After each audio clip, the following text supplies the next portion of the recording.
నమస్తే, welcome to Y news. ముక్తి ప్రదాత ఏబీ నగరం 7 శనివారాల వెంకన్నను దర్శించుకోండి. సకల భోగభాగ్యాలు సిరి సంపదలతో తులతూగండి.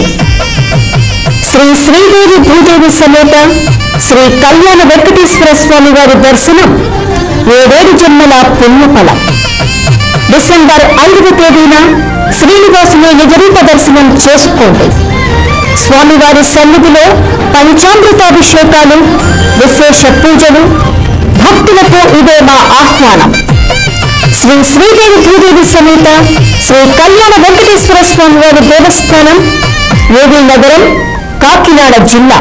ఇదిగో మా అభివృద్ధి, ఏది మీ అభివృద్ధి అంటూ వైకాపా నేతలను ప్రశ్నించారు. తుని మండలం ఎస్ అన్నవరం పంచాయతీ శివారు గెడ్లబీడు జగన్నాథగిరి రామకృష్ణ నగర్ల కూటమి నేతలు ప్రశ్నించారు. అభివృద్ధికి బ్రాండ్ అంబాసిడర్ యనమల, ఇది జగమెరిగిన సత్యం. నిరుపేదల సొంతింటి కలను సాకారం చేసిన యనమల నిరుపేదల కోసం రామకృష్ణ నగర్ ని నిర్మించి మౌలిక వసతులు కల్పించారని, యనమల చేసిన అభివృద్ధితో రామకృష్ణ నగర్ జాతీయ రహదారిపై టౌన్షిప్ గా అవతరించిందని టీడీపీ నేతలు స్పష్టం చేశారు. రామకృష్ణానగర్ పేదోళ్లకు నీడనిచ్చిన కాలనీ, నిరుపేదలకు సొంతంటి కలను సాకారం చేసేందుకు తెలుగుదేశం ప్రభుత్వ తొలి నాళల్లోనే యనమల మనస్సు నుంచి ఆవిష్కరించిన రామకృష్ణానగర్ కాలనీలో ఆయన వేసిన అభివృద్ధి విత్తనాలకు ఈనాడు రామకృష్ణానగర్ ఎస్సన్నవరం పంచాయతీలకే తలమానికంగా నిలిచిందంటే అది యనమల రామకృష్ణుడు చూపిన ఆదరణేనని కాలనీ కూటమి నేతలు బండారు లక్ష్మణరావు, సానా సూరిబాబు, నంబారు వెంకన్న, కలం చలపతిరావు, ఉమ్మడి దుర్గా, కిల్లాడ బుజ్జి, సుర్ల తలుపుల నాయుడు, యాదరాసు నవీన్, నంబారు రాజు అన్నారు. తెలుగుదేశం ప్రభుత్వం అధికారంలో ఉన్నన్నాళ్ళు యనమల సహకారంతో తమ కాలనీ అభివృద్ధిలో కొత్త పుంతలు తొక్కిందన్నారు. కిరోసిన్ లాంతరు నుంచి విద్యుత్ వెలుగులు నింపిన మహానీయుడు యనమల తోడ్పాటుతో మంచినీరు, రోడ్లు, డ్రైన్లు వంటి మౌలిక వసతులు కల్పించుకుని చేశామని కూటమి నేతలు స్పష్టం చేశారు. తండ్రి అడుగుజాడల్లోనే ప్రభుత్వ విప్ యనమల దివ్య కాలనీ అభివృద్ధి ప్రణాళికలు అమలు చేస్తున్నారని, ఈ నేపథ్యంలోనే 7 లక్షలతో 3 సిమెంట్ రోడ్లు నిర్మించుకుని ఆమె చేతుల మీదుగా ప్రారంభోత్సవం అట్టహాసంగా నిర్వహించామన్నారు. దీన్ని జీర్ణించుకోలేని వైసీపీ నేతలు వారేదో ఉద్ధరించినట్టు చెప్పుకోవడాన్ని కూటమి నేతలు ఎద్దేవా చేశారు. ఎమ్మెల్యే ఏడాదిన్నర పాలనలో 20 లక్షల రూపాయలతో అభివృద్ధి పనులు పూర్తి చేశామని, మరో 8 లక్షల నిధులు సిద్ధంగా ఉన్నాయని కూటమి నేతలు వివరించారు. వైసీపీ హయాంలో అభివృద్ధి జాడే లేదని, అరబిందో సంస్థ సిఎస్ఆర్ నిధులతో వేసిన రోడ్డుకు వైసీపీ గొప్పలు చెప్పుకోవడం విడ్డూరంగా ఉందన్నారు. రామకృష్ణ గారు 85 నుంచి వచ్చి మా కష్ట సుఖాలు కానీ మాకు ఇంట్లో కిరసనాల దీపాలు ఎట్టుకునే రోజుల్లో ఆయన మాకు మా కష్టాన్ని గుర్తించి మాకు కరెంటు స్తంభాలు వేయడం కానీ, మా పేదలకి చాలా మంది నిరుపేదల కూలి పనులకి వెళ్ళే వారికి 3 సెంట్లు చొప్పున ఇళ్ల స్థలాలు ఇచ్చి రోడ్లు ఏర్పరిచి వాళ్ళకి ఆ రోజుల్లో తగ్గట్టు లోన్లు ప్యాక్ చేసి వాళ్ళు కొంపలు కట్టుకుని పెద్ద ట్యాంకి అక్కడ 60,000 లీటర్లు ట్యాంకి కట్టి జగన్నాథగిరి, గెడ్లబీడి, రామకృష్ణ కాలనీకి నీళ్ళు సప్లై ఇచ్చిన దాత మహానుభావుడు రామకృష్ణ గారు. అది అటు అలా ఉండగా మాకు సిమెంట్ రోడ్లు కానీ, మాకు ఒక దారి తిన్ని కానీ చూపించిన దాత రామకృష్ణ గారు. నీడ కానీ మా కష్ట సుఖాలు కానీ చెప్పుకోవడానికి ఆయన ముఖ్య కారకుడు. అది కాకుండా ఈ సిమెంట్ రోడ్లు మాకు మొన్న వాళ్ళు కట్టించారు చిన్న చిన్న ట్యాంకీలు. వాళ్ళు కట్టిన దాంట్లకి మళ్ళీ మేము బోర్లు కొట్టించి మోటార్లు వేయించి సరిపడి నీళ్ళు ఇచ్చారు.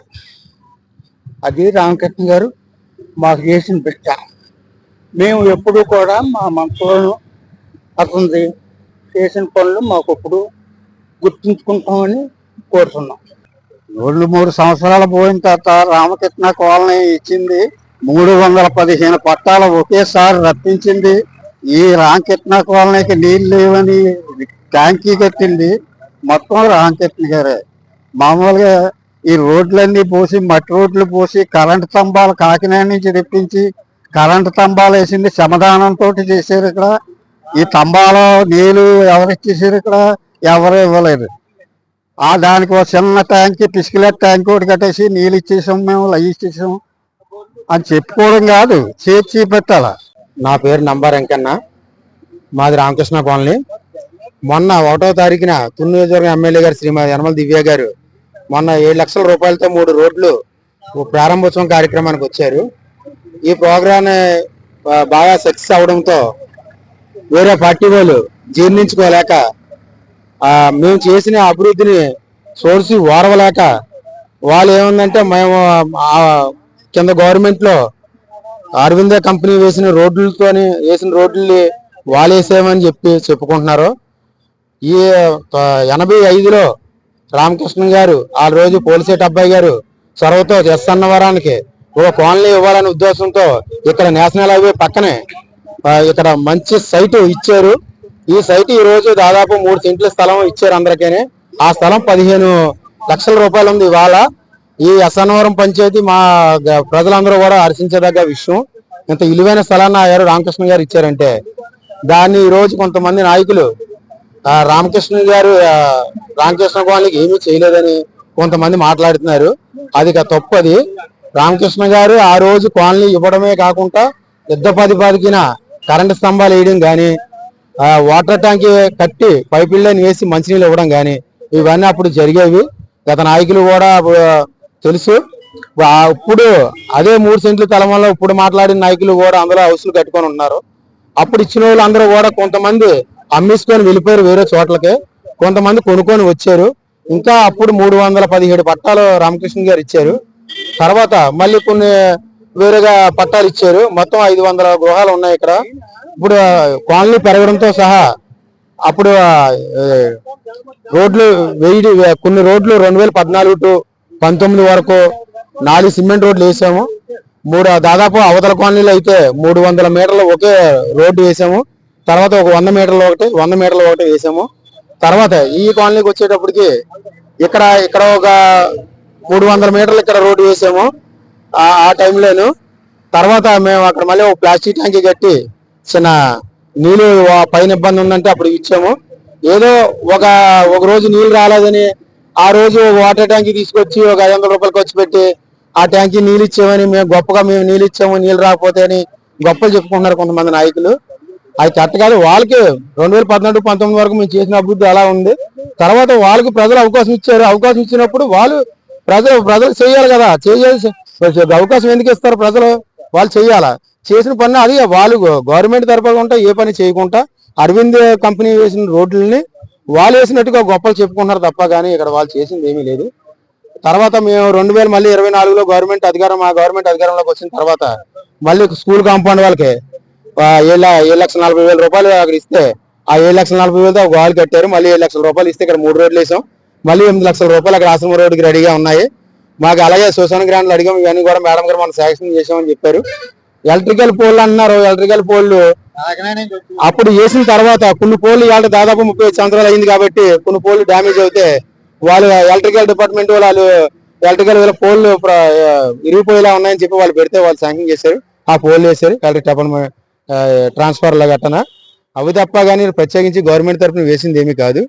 మళ్ళీ 2024లో జలజీవన మిషన్ లో భాగంగా ప్రతి ఇంటికి కుళాయి ఇచ్చి చేయించిన బాధ్యత యనమల దివ్య గారికి దక్కుతుంది. అది మా ఎమ్మెల్యే గారికి. అలాగే ఆ వాటర్ ట్యాంకీలు 2 కట్టామని ఏదో ఫోటోలు చూపించారు. ఆ వాటర్ ట్యాంకీలకి కట్టారు తప్ప కానీ వాటికి మోటార్లు వేయలేదు. నీరు సరిపోలేని మోటార్ జియాలజీని తీసుకొచ్చి కొలతలు వేయకుండా ఏదో తవ్వేసి వేసేసారు. ఆ నీళ్ళు సరిగా రాకపోతే అది మళ్ళీ జియాలజీ తీసుకొచ్చి మళ్ళీ బోర్లు వేసి కలసలు ఇచ్చి అక్కడ ఈ రోజు నీరు పుష్కలంగా వస్తుందంటే బోర్లు వేసి 6 లక్షల రూపాయలతో బోర్లు వేసి సప్లా ఇవ్వడం వల్ల ఇది యనమల దివ్య గారికి దక్కింది ఘనత అయితే మట్టుకి అని మేము స్పష్టంగా చెప్తున్నాం. ఉమ్మడి దుర్గా నా పేరు. రోడ్ల కోసం మాట్లాడుతున్నారు అందరూని. రోడ్లు మాట్లాడడానికి రాష్ట్ర రోడ్లు భవనాల శాఖ మంత్రి కాబట్టి రోడ్లు వేయించారు. అరవింద ఫార్మసీ కంపెనీ వాళ్ళు వేయించారు. చాలా గుంటలుగా ఉండి చాలా ఇదిగా ఉండేది వేయించారు. చాలా రోడ్లు వదిలేశారు రాజకీయం చేసి. పక్కన వేయించుకున్నారు, పక్కనే వదిలేశారు. వదిలేసినా సరే ఇప్పుడు అవి మళ్ళీ స్టార్ట్ చేశారు. మేడం గారు వచ్చిన తర్వాత వీళ్ళ సొంత డబ్బులతోనే వేసారు. తర్వాత బిల్లులు వస్తాయని అన్నారు. సరే అనేసి చేశారు. అవి అయితే కంపెనీ వాళ్ళు వేసారు రోడ్ల కోసం మాట్లాడడానికి. అలాగే మేము కమ్యూనిటీ హాల్ కావాలన్నాము. గతంలో కమ్యూనిటీ హాల్ అదంతా శుభ్రం చేసాము మేము. తర్వాత పార్టీ మారిన తర్వాత అందరినీ ర్యాగింగ్ చేసుకుంటూ అందులో బౌలింగ్ పెట్టారు, వాలీబాల్ ఆడడం పెట్టారు. ఇప్పుడు మళ్ళీ దానికోసం కమ్యూనిటీ హాల్ కోసం అడిగాము, వెంటనే పాస్ చేశారు. కమ్యూనిటీ హాల్ కట్టిస్తానని అన్నారు మేడం గారు. నా పేరు చలపతిరావు, అడ్వకేట్. కూటమిలో మేము కూడా భాగస్వామి, జనసేన పార్టీ తరఫున మేము కూడా భాగస్వామి కాబట్టి నిన్న మొన్న ఫేస్బుక్లో ఈ మాజీ వైసీపీ నాయకులు, మరి ప్రస్తుత వైసీపీ నాయకులు నాకు తెలియదు కానీ వాళ్ళు రామకృష్ణ నగర్ కాలనీ కోసం ఏదో ఇష్టం వచ్చినట్టు మాట్లాడుతూ ఈ కాలనీని వాళ్ళే డెవలప్ చేసినట్టు, రోడ్లన్నీ వాళ్ళే వేసేసినట్టు, ఈ కొళాయిలన్నీ వాళ్ళే ఇప్పించేసినట్టు ఏదేదో ప్రగల్భాలు పలుకుతూ కొన్ని కామెంట్స్ చూశాను. ఆ కామెంట్స్కి ప్రతి కామెంట్స్గా ఇవ్వాలనే ఉద్దేశంతో నేను మీడియా ముందుకు వచ్చి చెప్తున్నాను. ప్రత్యేకించి ఇవాళ రావాల్సినటువంటి అవసరం ఎందుకు వచ్చిందంటే యనమల రామకృష్ణ గారి మీద, దివ్య మేడం గారి మీద వారు మాట్లాడుతున్నటువంటి వ్యంగ్య భాష ఏదైతే ఉందో అది నాకు చాలా బాధ కలిగించి మీడియా ముందుకు వచ్చాను. ఇకపోతే 1985లో యనమల రామకృష్ణ గారు శాసనసభ స్పీకర్గా ఉన్నప్పుడు ఈ యొక్క కాలనీ ఇవ్వడం జరిగింది. అప్పట్లో పోలిశెట్టి అబ్బాయి గారు, బండారు కొండయ్య గారు, తర్వాత చింతకాయల అప్పలకొండ గారు, నాసా రామదాసు, ఇలాంటి వాళ్ళందరూ కూడా తెలుగుదేశంలో క్రియాశీల సభ్యులుగా ఆయా పదవుల్లో ఉండేవారు. వాళ్ళ హయాంలో ఈ కాలనీ ఇవ్వడం జరిగింది. మనిషికి 3 సెంట్లు కాలనీ స్థలాలు ఇవ్వడం జరిగింది. ఇచ్చినప్పుడు వెంటనే కాలనీలో స్థలాలు ఇవ్వడంతో పాటు ఇచ్చిన వాళ్ళు వెంటనే ఎప్పటికప్పుడు ఇళ్ల నిర్మాణం చేసుకోవాలనేటువంటి సంకల్పంతో వాళ్ళకి లోన్లు అయితేనేమి, వేరే వేరే ఏ అవకాశాలు అయితే ఉన్నాయో ఆ అవకాశాలన్నీ కల్పించి ఇల్లు కట్టించి ఇవ్వడం జరిగింది. అంతేకాదు అప్పుడు ప్రధానంగా రోడ్లు అంత ఎక్కువగా లేవు. 1985లో కాలనీ ఇచ్చినప్పుడు రోడ్లు లేవు, అది సహజమే. కాలనీ ఇచ్చినప్పుడు ఎంటెంటనే రోడ్లు, ఎంటెంటనే నీటి సదుపాయాలు, ఎంటెంటనే విద్యుత్ సదుపాయాలు రావు. ఆ ధర్మిల మళ్ళా తెలుగుదేశం గవర్నమెంటే ఉండడంతో రోడ్లు వేశారు, మట్టి రోడ్లు వేశారు, ముందు గ్రావెల్ రోడ్లు వేశారు. ఆ గ్రావెల్ రోడ్లు తర్వాత కరెంటు స్తంభాలు కూడా ప్రతి వీధికి కరెంటు స్తంభాలు ఇచ్చారు. అది డిఈఓ ఆఫీస్ నుంచి, డిజీ ఆఫీస్ నుంచి, ఎలక్ట్రికల్ డిఈ ఆఫీస్ నుంచి కరెంటు స్తంభాలు కూడా శాంక్షన్ చేయించి ప్రతి లైన్కి కరెంటు స్తంభాలు వేశారు. వేసి విద్యుత్ దీపాలు కూడా వెలిగించారు. ఆ సందర్భంలో ఆయన ఇచ్చినటువంటి కాలనీలు చాలా ఏరియాలో ఇచ్చారు. ఓన్లీ తుని నియోజకవర్గంలోనే కాదు, కాకినాడలో ఇచ్చారు, అలాగే సర్పవరం సెంటర్లో ఇచ్చారు. చాలా కాలనీలు స్థలాలు ఇవాళకి కూడా యనమల రామకృష్ణ గారి పేరు మీదే రన్ అవుతూ ఉన్నాయి. అయితే రోడ్లు, ప్రత్యేకించి రోడ్లని చెప్పారు కదా, ఆ రోడ్లు అయితే మాత్రం మొన్న గడిచిన ప్రభుత్వం, వైసీపీ ప్రభుత్వంలో మాజీ రోడ్లు భవనాల శాఖ మంత్రిగా ఉన్నటువంటి రాజా గారు ఏం ఇచ్చారు అంటే, అప్పుడు అరవిందో ఫార్మసీ వారు ఒక ప్రపోజల్ తీసుకొచ్చారు. మేము ఏదైనా ఒక గ్రామానికి, మీరు ఉన్నటువంటి నియోజకవర్గంలో ఒక గ్రామానికి రోడ్లు వేయాలని అనుకుంటున్నాం, ఎక్కడ వేయమంటారు అని చెప్పేసి వారు ఏదో ప్రపోజల్ తీసుకొస్తే సరే అని చెప్పేసి స్థానికంగా ఉన్న ప్రజలైతేనేమి, లేకపోతే నాయకులైతేనే, అప్పుడు ఉన్నటువంటి వైసీపీ నాయకులైతేనేమి, వారు ప్రోత్సాహంతో రోడ్లు కొంతవరకు వేశారు. ఆ రోడ్లు వేసిన దాంట్లో కూడా పక్షపాతం వహించారు. ఎలాగంటారా, ఎవరైతే వైసీపీ నాయకులు ఉన్నారో, వైసీపీ నాయకుల అనుచరులు ఉన్నారో ఆయా ప్రాంతాల్లోనే రోడ్లు వేయడం జరిగింది. ప్రత్యేకించి తెలుగుదేశం వాళ్ళు కానీ, తెలుగుదేశాన్ని ప్రేమించేటువంటి వ్యక్తులు కానీ ఉన్నటువంటి దగ్గర రోడ్లు వేయడం అనేది జరగలేదు. అది ఇవాళకి కూడా నిదర్శనంగా చూపించగలను. ఉదాహరణకి ఉమ్మడి దుర్గ అనేటువంటి ఒక వ్యక్తి స్త్రీని ఎంత బీభత్సంగా నిషేధించినట్టు, అంటే గ్రామంలో నిషేధించినట్టుగా ఆవిడ ఉన్నటువంటి 2 ఇళ్ళకి కూడా రోడ్డు అయినటువంటి పరిస్థితి ప్రత్యేకించి నేను చూశాను. చాలా మంది జనాలకు కూడా చూపించాను. ఈ ఒక్క రోడ్డే ఎందుకు మానేశారు, ఆవిడ రోడ్డుతో పాటు చిన్న రోడ్డు, ఒక కొంత రోడ్లు ఒక రోడ్డు వదిలేశారు, ఉన్న రోడ్లన్నీ వేశారు. సరే వేశారు, అరవిందో ఫార్మసీ వాళ్ళ సహకారంతో అప్పుడు మాజీ మంత్రివర్యులు, రోడ్లు భవనాల శాఖ మంత్రిగా ఉన్నటువంటి మన రాజా వారు వేయించారు. ఓకే, ఇక వేయించినంత వాళ్ళే డెవలప్ చేశారు అనేది మాత్రం చాలా హాస్యాస్పదంగా ఉంది, వ్యంగ్యంగా కూడా ఉన్నాయి ఆ మాటలు, ఫోటోలతో సహా చూపించడం. ఇప్పుడు కాలనీ వేసిన వెంటనే, కాలనీ వచ్చిన వెంటనే ఎప్పుడు రోడ్లు, ఏ కాలనీకి రోడ్లు పడిపోవడం కానీ, ఏంటంటేనే కరెంటు స్తంభాలు వేయడం కానీ ఎక్కడ చూసినట్టు దాఖలాలు లేవు. మరి వాళ్ళ హయాంలో కూడా చాలా కాలనీలు ఇచ్చారు. ఆ కాలనీల్లో ఇవాళకి కూడా కరెంటు లేనటువంటి పరిస్థితి ఉంది, రోడ్లు లేని పరిస్థితి ఉంది. ఉదాహరణకు మన కళ్ళ ముందే గోల్డ్ కాలనీలు అటువంటి కనపడుతూ ఉన్నాయి. కాబట్టి తర్వాత మన పక్కనే ఉంది ఇదే ఊరు అన్నది అప్పనపాలెం దగ్గర కాలనీ ఇచ్చారు. ఆ కాలనీలో ఇంకా స్థిరం లేదు, వరం లేదు, దానికి ఏమి కరెంటు వెలుగు లేదు, ఇంకోటి లేదు, ఏమీ లేదు. మరి మధ్యస్థంగా ఆగిపోయి ఈ లోపల వాళ్ళ గవర్నమెంట్ పడిపోయింది. తెలుగుదేశం గవర్నమెంట్ రావడం జరిగింది, కూటమి ప్రభుత్వం రావడం జరిగింది. ఏ ప్రభుత్వం వచ్చినా కూడా ప్రజలకు మంచి చేయాలనేటువంటి సంకల్పంతో ఏదో వేసిన రోడ్లు వ్యంగ్యంగా మేమే అభివృద్ధి చేసాము, మేమే కరెంట్ వేసాము, 4 స్తంభాలు వేసేసి మేమే కరెంట్ వేసాము, మేమే రోడ్లన్నీ వేసేసాము, మేమేమే కాలువలు తీసేసి ఇవాళకి కూడా ఈ కాలనీలో కాలువలు మాత్రం లేవు. సరైన కాలువ సమస్య మాత్రం ఇప్పటికీ ఉంది. ఆ కాలువలు కూడా వాళ్ళ నాయకులు ఎక్కడైతే ఉన్నారో అక్కడే కాలువలు కట్టుకున్నారు. వాళ్ళ ఇంటి దాకానే కాలువలు కట్టుకుని అక్కడి నుంచి వదిలేశారు.